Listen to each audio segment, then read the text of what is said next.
اللي عايز يطلع من تونس ويروح على ليبيا بشوقك، براحتك، بمزاجك، على وضعك، وانا مالي. ما تعمل اللي انت عايزه، انت حر. عايز تخش على مصر؟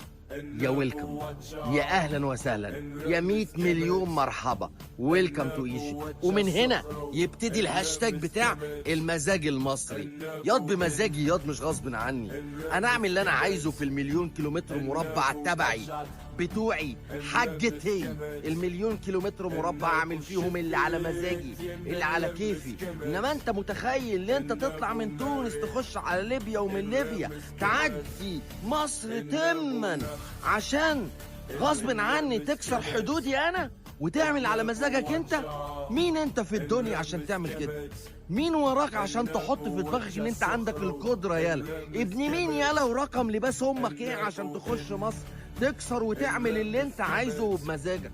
ياض هتخش مصر يا تحترم المزاج المصري والقانون المصري والدستور المصري، يا اما هنديك بالجزم على وش نفض امك.